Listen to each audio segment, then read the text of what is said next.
Your brand may be staying on top of current trends, but are you agile enough to stay relevant, resilient, and successful as customers, competition, and the world continues to change at a breakneck pace? I'm thrilled to share the newly revised version of my first book, The Agile Brand.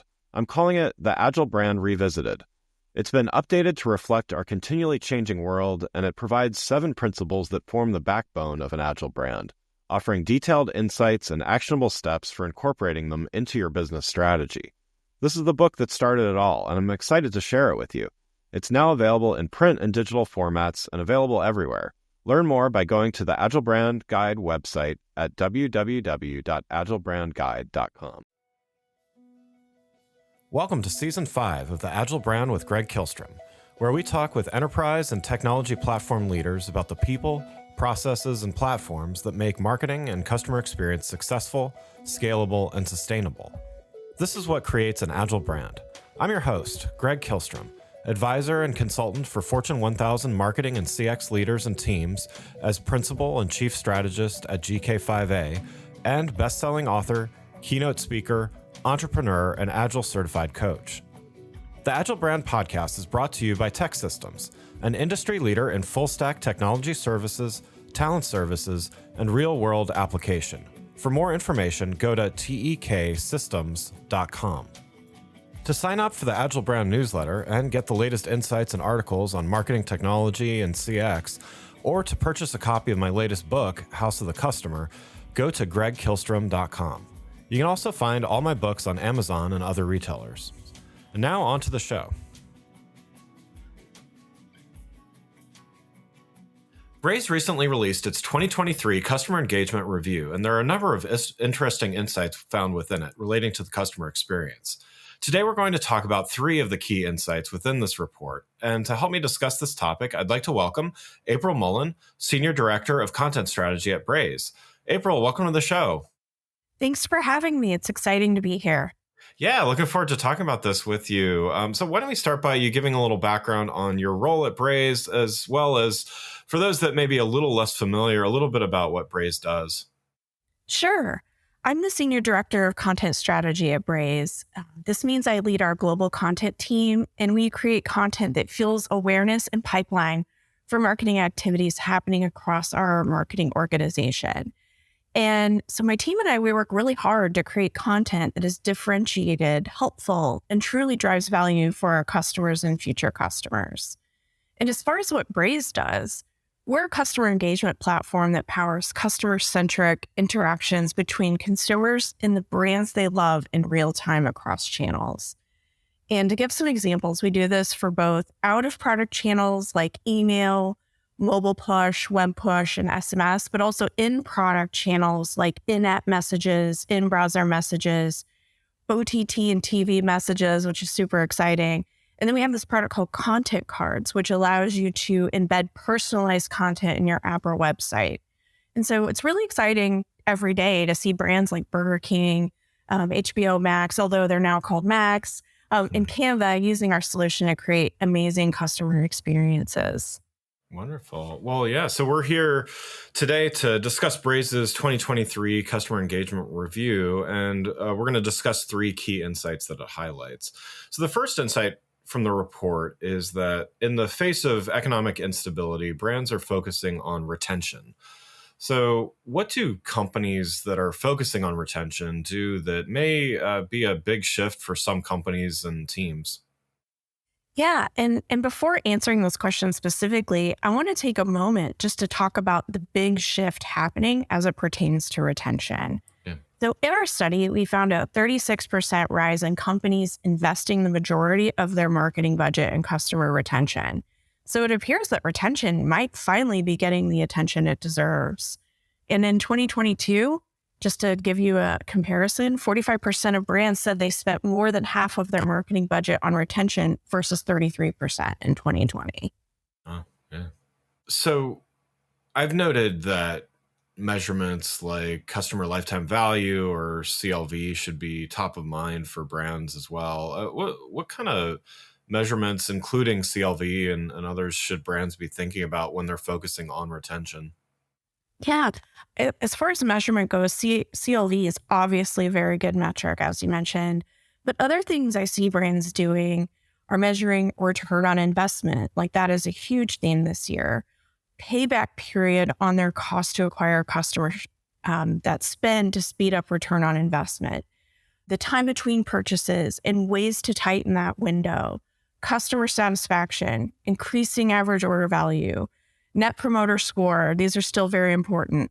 And one thing I'll get on a soapbox for a moment, but I feel like engagement has a place too. I know that, I'd say that's more of a leading indicator, but I hate it when people call engagement metrics vanity metrics, because I don't think they are. They just show some level of interest that could lead to a conversion event, and we should take it seriously and really try to drive continuous engagement so that at some point that does actually become something that people would consider not a vanity metric.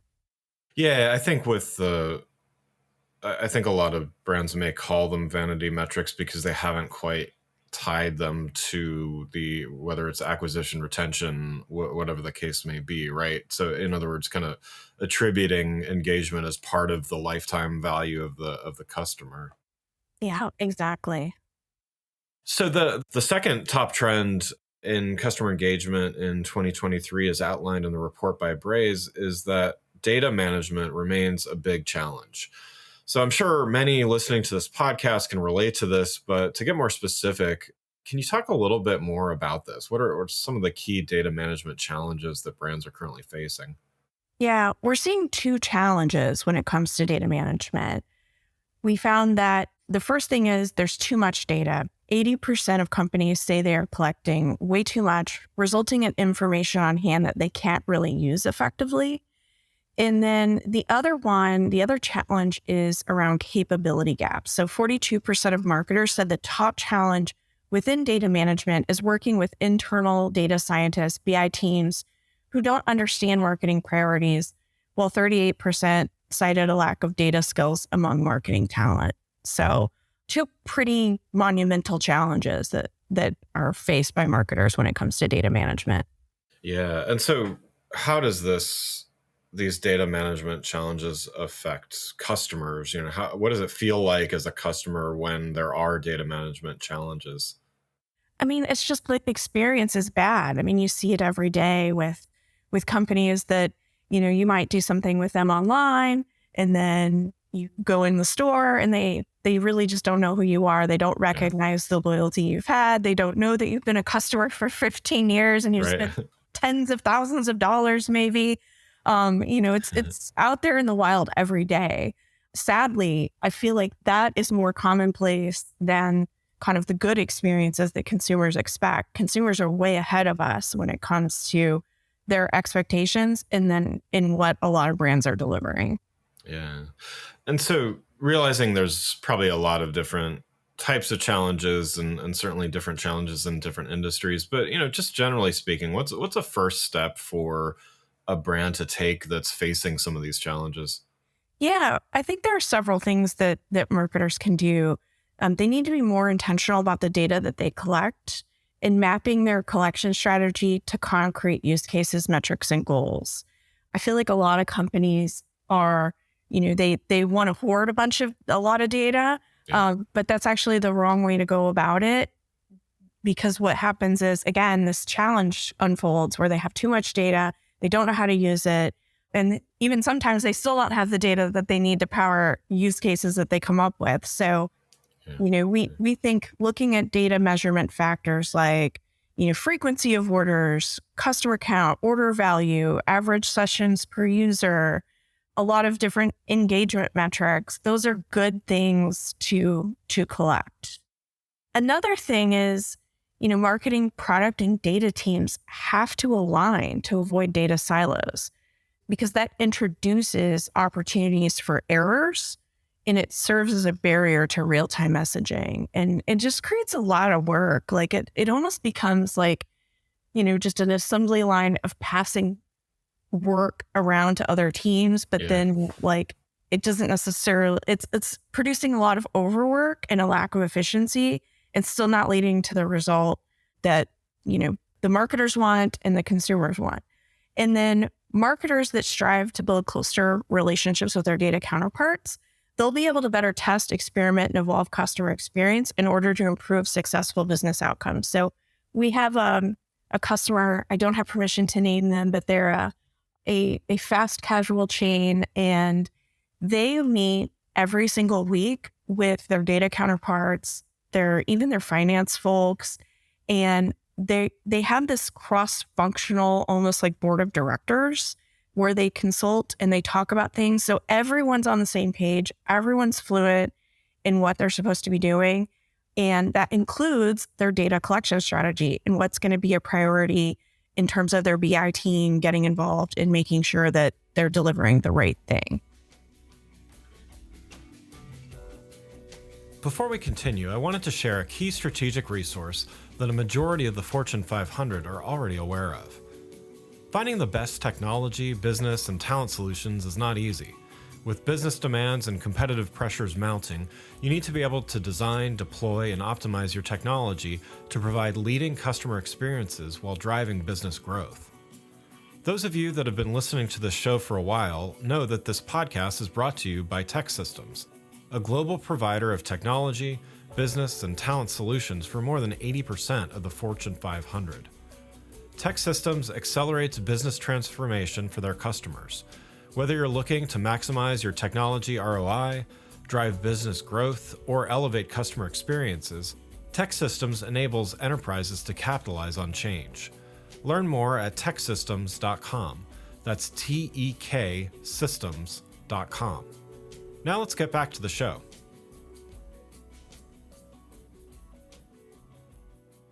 And so for those listening, in addition to that example that you just gave, what does doing this well look like? What is, what brands that are leading, what does this maybe look like either from the customer perspective or even internally? Yeah, there are a couple brands that come to mind. So Max, they built a survey based on viewers' preferences and history. So they have all this rich data on people's viewership. And they used the data from that survey to create a campaign that evoked it was around Harry Potter, which is obviously like a really fun and popular franchise. And by doing this and using data across channels and really engaging their users, they drove a 3% lift in viewership. So, they're taking this digital survey, they're using the information and creating, more targeted recommendations. And it drove a 3% lift in viewership of the featured recommended titles within the campaign, and a 3% lift in session starts, and a 6x higher click rate in connection with the in-app message. So it really worked in terms of taking someone who, might have just been kind of left to their own devices to go and just watch whatever, which is fine.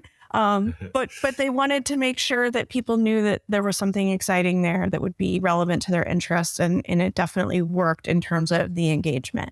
Yeah. Another company is Gympass. If you think about working out, it can be very personal based on like the type of working out you like to do, the frequency. So they did personalized messages based on data related to users' interests. And they collected this via in-app surveys, habits, behaviors, such as people creating an account or searching for a specific fitness or wellness activity. And they used this feature we call Canvas Flow. It's kind of like a workflow blueprint to create a flow of multiple campaign stages that help a user advance on their health journey. And it drove 25% of net new revenue associated with Gympass's new subscriber revenue stream. And it increased the volume of signups by 3x. So actually good marketing here. It's actually helping to make people healthier and put them into workouts that are really interesting to them. So that was pretty exciting. Yeah. That's really great to see. Nice. So the third key insight from the report by Braze is that siloed teams are a barrier to progress. You touched on this a little bit earlier, but want to dive in a little bit more here. So what do you mean exactly by siloed teams? And what does this feel like to those teams within an organization? Yeah, siloed teams are those that don't seek collaboration across the organization on a regular basis to have a diversified view of the customer, their needs, and performance.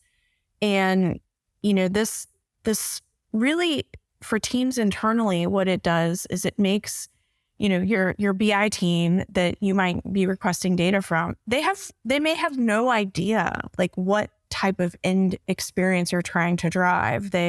You might just be putting in a ticket, making a request for certain fields to be added, but maybe they know of another field that could be even more valuable to the end objective. If there was a conversation, this wasn't all just being held via ticketing and, internal bureaucracy. Having everyone kind of understanding what the end objective is starts to help people think in ways of being innovative. If you think about silos, they don't really encourage innovation and groupthink in solving really, really tricky problems that customer engagement marketers are often tasked with solving. So bring people together. And we found in our research that the best performing brands are over 2.5 times more likely to have marketing teams that meet with cross-functional teams several times per week. It starts by setting up a regular cross-functional sync with teams across your organization that can bring problems and solutions to the cross-functional group. And it's often problem solved through this diverse group of, the diverse perspectives of groupthink that have the most significant impact. Yeah, definitely. I've certainly seen that in my work, and I've worked with organizations to kind of break down some of those silos as well. And so, as you mentioned, these teams perform better, and that are not as siloed. What does this feel like to the customer? How does that feel?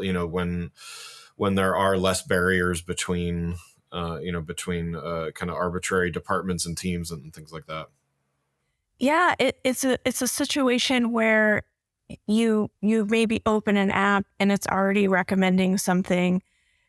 Basically, you want your customers to feel like they're just a series of these magical moments happening. And I know we like to use the word moments a lot in marketing, but it really is about, I'm thinking about a thing. I open the app and it's almost like it read my mind, but not in a creepy way. It feels like a happy accident.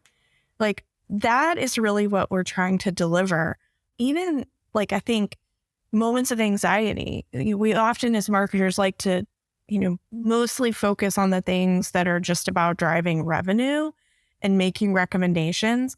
But what about the pain points that your customers have? Like, what are the things that are causing someone to make a return? Or maybe you're your travel company and your customer is missing their flight. And, it's super important to think about those pain points, because often if you can help your customer overcome those pain points through data, real-time data across channels, that's really where the game-changing experiences start to drive loyalty. Yeah. What's a way that a brand could take even some small steps to start breaking down some of these silos so they can reap some of these benefits both internally as well as to their customers? Yeah, again, I think it's around just putting a stake in the ground and saying, we're going to meet at X intervals with these people.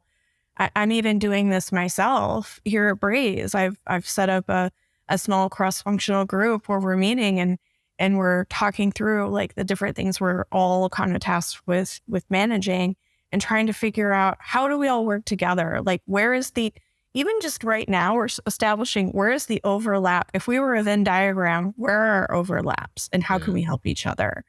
And so I'd say it just starts with being human and getting together. And I know people hate having too many meetings, but just keep them short and sweet, but make sure you're doing them at regular intervals. And that really starts to, just through conversation, you can start to see, I'm working on this thing, you're working on that, or, we're all trying to solve this one thing. How can we all work together to make that happen? Yeah. So yeah, just simple humanity and getting together and meeting. Yeah, I love that. Well, April, thanks so much for joining the show. I've got one last question before we wrap up here. So for those listening today, if they were to have one takeaway from the 2023 Customer Engagement Review by Braze, what should they keep in mind in the months ahead? I think the one thing I would recommend is not to cut spending on cross-channel retention just because we're in uncertain times. Like now is the time to lean into it. I think, having a thoughtful cross-channel customer engagement strategy is often the quickest path to return on investment. So not only will it help you now, but you'll also be better positioned when the market becomes more favorable for us. When looking at the top performing brands in our study that have implemented exceptional customer engagement programs, we saw that 78% exceeded their revenue goals within the last year, and 90% said they'd be increasing their marketing budgets. So it really works. Yeah. It's a nice life raft in these uncertain times, but it'll also be a killer accelerant once things are better. Yeah, love it. Well, again, I'd like to thank April Mullen, Senior Director of Content Strategy at Braze, for joining the show. You can learn more about April and Braze, as well as get a link to the report by following the links in the show notes. Thanks again for listening to the Agile Brand with Greg Kihlstrom podcast, brought to you by Tech Systems. If you enjoyed the show, please take a minute to subscribe on your podcast channel of choice and leave us a rating so that others can find the show more easily. You can access more episodes of the show at www.gregkihlstrom.com. That's GREGKIHLSTROM.com. To get a copy of my latest book, House of the Customer, visit my website, or you can find it on Amazon or other retailers. The Agile Brand is produced by Missing Link, a Latina-owned, strategy-driven, creatively fueled production co-op. From ideation to creation, they craft human connections through intelligent, engaging, and informative content. Until next time, stay agile.